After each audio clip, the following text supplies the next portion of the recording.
Hey everybody, this is Yoda from Grumpy Acres. We're out here on my cousin's homestead, and we just wanted to share with you a little bit of what they have going on here. We're in an undisclosed location up in the Rocky Mountains, and we just want to show you how they garden and what they're doing.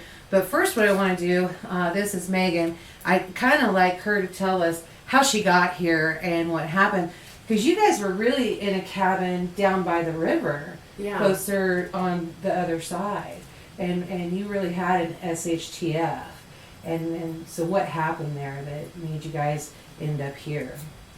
So in 2013, there was a great flood and came through town, and the night before the flood happened, well, it had rained for a week solid, and we came home from a birthday party and got several phone calls that there was a flood warning for our town. And so we went to my parents' house with our 2-year-old and toothbrushes and one change of clothes, thinking we'd go home the next day, and we were never able to go back.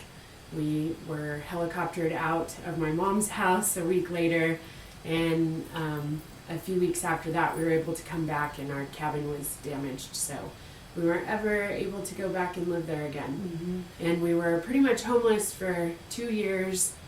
We got a down payment assistance grant that was pending for us to find a property, and we kept our eyes open, and this came up, and we saw the potential here, so we jumped on it right away. Yeah, and this didn't have gardens or anything like that, did it? It didn't have anything. It was just the house. Yeah, so you guys were really able to see a vision of what you wanted to do. And, absolutely. And have a plan. And your husband, Jason, he really has a knack, a green thumb. He does a great job. Yeah, he loves gardening. It's exciting to see what you guys done. So if you don't mind, I'd like to show everybody what you guys do with all the ground when it's so rocky, and how you make it happen, because I only know of a few Homestead shows that I've seen, and I don't know, maybe G's seen a little bit more, just the one, right?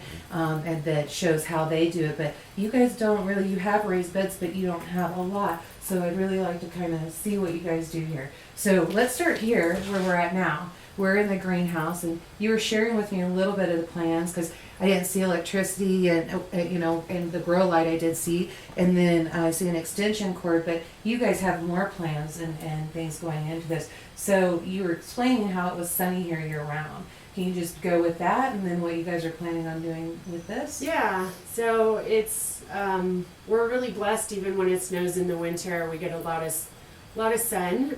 So we have invested in a solar generator, and we have it, and Jason's going to put up the solar panels here pretty soon, and then we'll be able to, we just use one heater in here during the winter, and we'll be able to run that and the lights off of the solar. So, nice. And he also has a light in here that's I see, it's like a battery powered motion light. Okay. So, okay. But does in the that winter, put off this is heat, like, or just light? no, it's just a light. Okay. So because it gets dark pretty early in the winter, and we like to hang out in here in the winter because it's very nice. A little bit like spring and summer. Yeah. Okay. All right. Well, let's go ahead and look at your tomato. I see tomato plants and more flowers, or what is all of that?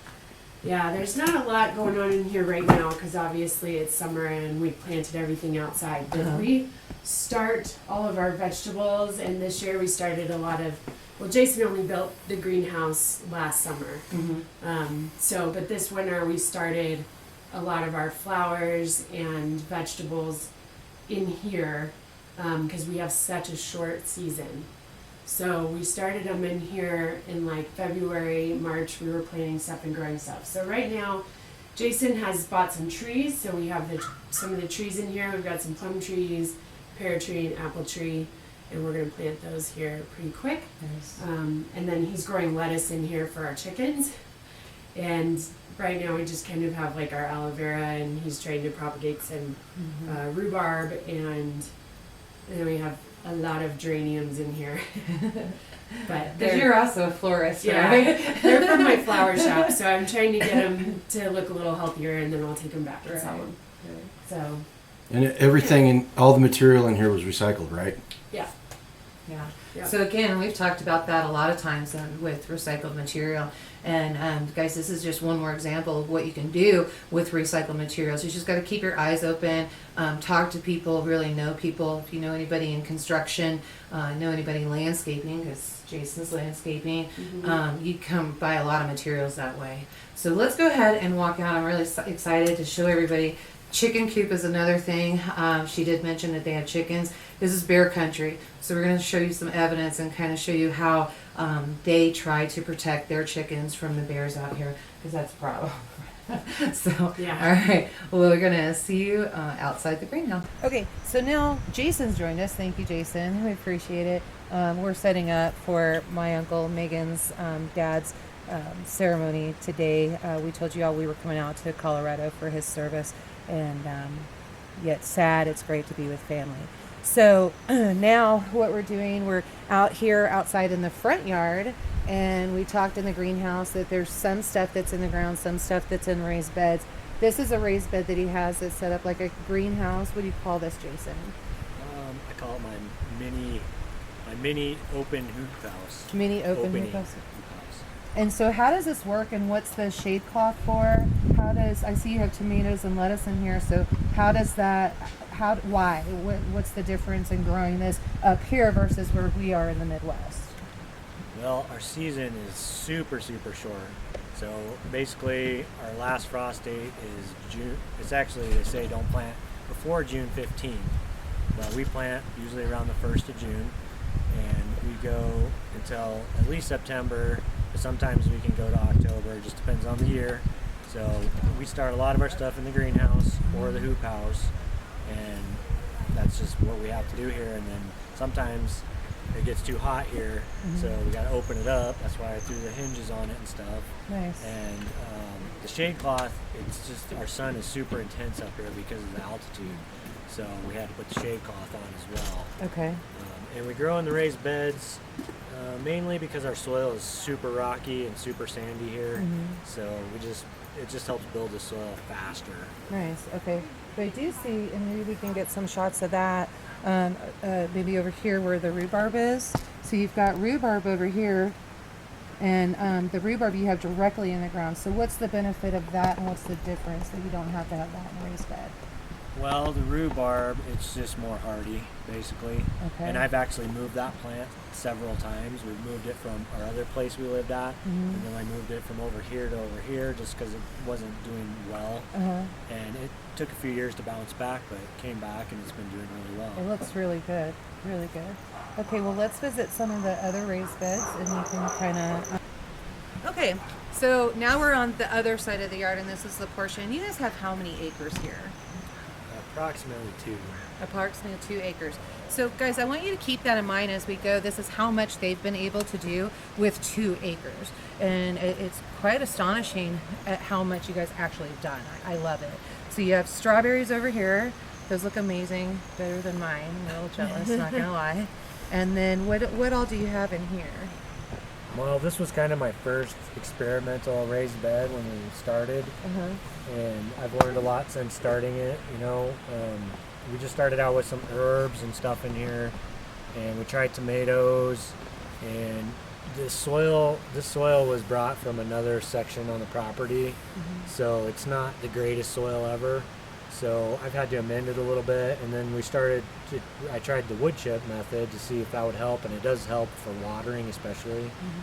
But it's kind of evolved into a spot where I want the pollinators to come in, the bees and stuff, so they can pollinate all the rest of the vegetables. Oh, that's great. And the trees. Yeah. So that's kind of what it's evolved into, and it's just got kind of this and that in it right now, and we keep adding a few things every year.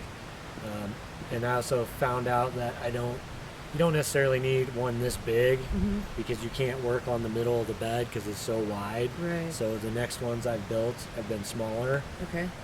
So I ended up putting asparagus in the middle because that doesn't move and it'll stay there forever. Sure. And I don't really have to tend to it. So that's kind of where that bed's at. Okay. It's just a catch-all. Yeah, and there's a lot of flowers in there, but there's green onions and horseradish, and we've got sorrel over there. And there's some thyme in there and different things. So there is, edible things in there. But like you said too, we've put some flowers in there. There's some columbines and then some little pansies that have just spread all over the place. So some edible flowers too. Yes. Yeah, nice. Okay, all right. Perfect for foraging. And I even see they've spread down outside of the box too. So super nice. I see, is that a cold frame that I see over on the other side there? It is, and I built that a long time ago, and I've actually never used it. Really? We had it set up over here, Uh-huh. and yeah, I just never used it, so I don't know what I'm going to do with it at this Lettuce, point. maybe? Lettuce? Or, well, you got the You lettuce could in in the the winter, greenhouse. yeah. Yeah. But we also have that hoop house now, and Okay. lettuce does really well on there, so. Okay. All right. Can you hear the river? I hope the camera's picking up the river. It's so cool. Okay, well, I'd like to wander out to the chicken coop. Okay. All right. So here we are on the chicken coop side. And you guys built this chicken coop, and I just want to know how did you build it? Where the materials come from? You have the shed, and the shed was here first, right? Yes. Okay. So just educate us on how you put this on, how you utilized it, what you did, how many chickens you can have. Well, we just came to a point where we wanted to have our own eggs, so we're like, this used to actually be our wood shed, where we keep our wood dry in the winter. Oh, okay. And I kept smacking my head on it because it's too low, and just certain things like that, and it didn't hold enough wood. So I built another one on the other side of the shed, and this one we turned into the chicken coop. And we do have bears up here in the mountains, so I built it so the bears hopefully can't get in, and they haven't yet. So we just went extra crazy on extra wood and close-in mesh. It's amazing for keeping rodents out and stuff as well. I think we can fit about, we have 10 chickens now. I think we could probably fit at least 16, but I don't know. We'll cross that bridge when we get there. Right. Okay, so we always talk, and especially on our property, we've always let you guys know that sometimes, even when you do stuff and it's perfectly planned, you do make little mistakes. And so we found a little mistake here. Actually, G found it, and then we heard a little story about you guys' kids who also found it, and they were super cool. This chicken coop is so strong it can be used as a jail. So why don't you show us what that mistake is? Because this is a mistake you really don't want to make. The kids got trapped in here, but they were super cool about it, and they just waited until they were found, and then were let out. So what was that mistake, and can you go over that with us? Well, it's actually, I just haven't finished it. Okay. Because these latches are made to open. You have to drill a hole through it so you can open it from the inside. And I didn't think about it till I actually locked myself in there the first time. But we actually just now, when we go in, I've taught the kids that we just swing that out of the way. That way we can still get in and out, and the chickens don't run out on us. Nice. Okay. But yeah, I do need to finish that. On Homestead, you always got projects going. Always projects. You always improve on. We actually started out with the chickens. I had the fence come over here, and the chickens were actually tilling this one up for me because I planted corn in here last year. And the corn didn't do well here because it gets shaded too much. Right. So I moved that. But then I decided to change it because I wanted to take it back because my squash did really good here. My squash and my zucchini. So we're going to put those in the ground soon. And so I took out some of the mesh in the back, and we put a little window in, and then they can go out that way now. So that's how we've changed that. And I'm sure it'll evolve again. And we want to get some poultry netting soon and get that so we can move the chickens around and take care of the bugs and all that. So what good does stuff. that look like too? Because I noticed you don't have anything on top of your run, and we have to because we have air predators. Yeah. Do you not have aerial predators here? No, we actually have a couple resident hawks, but we've just kind of experimenting with that as well because Okay. we know other neighbors that have the same setup, but they just let their chickens free range with no fence. Okay. And they've gotten some taken by coyotes and foxes, and I don't really want to go there, so I at least have the fence. Right. But the trees also do help, I think, Yeah. protect them quite a bit. Yeah, I would agree with that. So at this point, we're not going to do anything about it until something happens. Okay. And we'll deal with that problem. So. Okay. Well, why don't we go inside and take a look at what's happening inside the chicken coop? Because, guys, I'm telling you, it's pretty cool. You utilize the ravine. Is this the ravine back here? Yes. Yeah.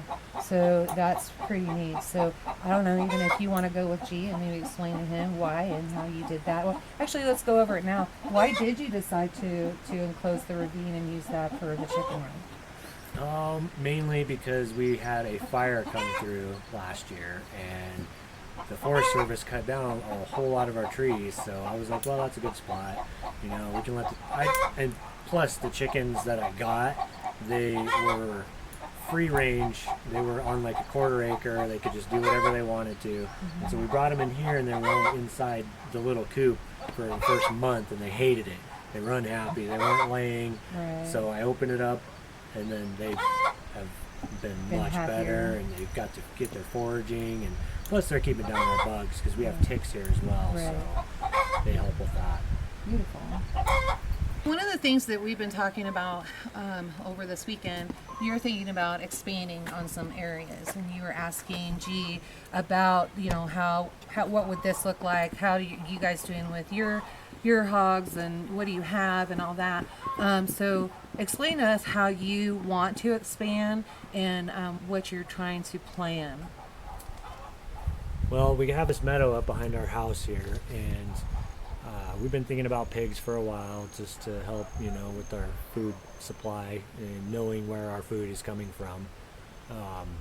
And so I've been looking in and doing some research on pasturing pigs. So we're thinking about setting some up there. And again, you know, we got to worry about bears, so we're definitely going to have some sort of electric fencing or something. So yeah, that's kind of where we're going with that. I'm still trying to find the right breed for that, and you know what I all need to do. So yeah, I've been asking Garen questions about that, and just, you know, trying to learn a little bit more before I dive right in.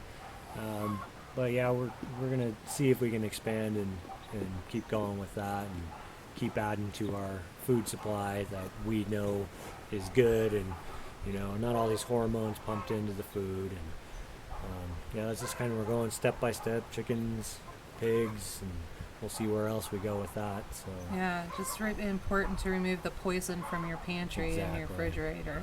Exactly. It's huge. So, well, that's pretty cool, and I'm excited to see how that goes and how you guys are gonna work that out. And do you ever think you would try anything else, or do you think hogs is about the limit? But you do cattle with some friends somewhere else too, right? Yes, me and my friends have went in and bought 4 or 5 cows now, and we ended up getting Black Angus. We're going to raise those over the next year or two, and you know, butcher them off as we need to, and that's going well so far. We've got another friend that has acreage. He has like 20 acres of pasture land, so that's where we have them right now. Nice. And we're just, you know, giving them minimal stuff. Actually, there's a vet that's actually living on the property. And Oh. He takes care of the property, Nice. and so he's helping out with that. They actually have some pigs down there as well. So, you know, we're all just trying to get better food. You know? You've really created that intentional community, which Garen and I talk about a lot. And that intentional community is huge. And it's kind of funny to me. I realized, and especially after last night when we were around more cousins and more, you know, family that came in later on, and we were all talking. It was very interesting how many cousins, not on my side, but on my aunt's side, how many cousins were kind of into the same lifestyle. And then to find out that they were in the same state that G and I are in was super exciting, even more. And then when we started talking about people, started realizing we knew some of the same people. And that community, it doesn't matter what state you're in, it doesn't matter where you're at. When you've built intentional community and you've built channels and you've built resources, you really do all kind of come together and know that you can rely on each other. So it makes it super cool. Yeah. So I like that. Our intentional community, I think that's a great idea. We've talked about doing cattle with friends, and you know, maybe sell some, and then ours, you know, our labor would be what we pay for our cattle. So Okay, so I just want to thank you guys so much for letting us interview you and walk your land and go over things with you. It's been a blast. It's always good to see you guys too. So, but there's one more thing, and we have mentioned before our Grumpy Acre sign that Bob made that for us. And Bob is an artist out of Glen Haven, Colorado. And if you've ever been downtown to Glen Haven, Colorado, it's a pretty neat place. Stop by the country store, get you some of those cinnamon rolls, and you'll love those. In fact, I know. And but anyway, he made this sign, and I just want to mention he's been in Glen Haven for a very, very long time. I think as long as I can remember. And how many years do you think he's been in Glen Haven just doing signs and woodwork? I'm not sure how long he's been doing the woodwork, but I know he's been here for at least, we've been here for 35, 36 years, and he's been here longer than us. Okay, all right. And so, it's important. One of the reasons why I'm bringing this up is because Bob recently had a house fire, and he lost all of his tools. He lost everything. Yeah. And so now he's trying to build up. So Bob didn't ask for this, and we just, kind of going to put it out here just because we enjoy his work, and he's done so much for our family and their signs, and even locally and during flood and all of that. So we want to do a shout out to him, and we are going to link below his contact information. And guys, we're an intentional community. If you have extra tools, if you have something that you think that he needs and you want to be out here, here's the great thing. He also likes to barter. So if you have hardwood, he'll love the hardwood too. So in fact, that was our barter system. We bartered with him 2 years ago. So if you have any ideas, anything that you think he can use that you're just going to throw out, we really enjoy it if you would just reach out to him and do that. He's not going to know who did this unless you go some crazy lady, Yoda, out on YouTube, and he's still not going to know. So that's the lovely part about it. So you guys just make sure you subscribe, hit the like button, make sure you comment below, and share this out as many times as you can, because this is a lot of fun, and this is how you homestead and get to homesteading on 2 acres. So appreciate it. Have a nice day, guys, and thank you.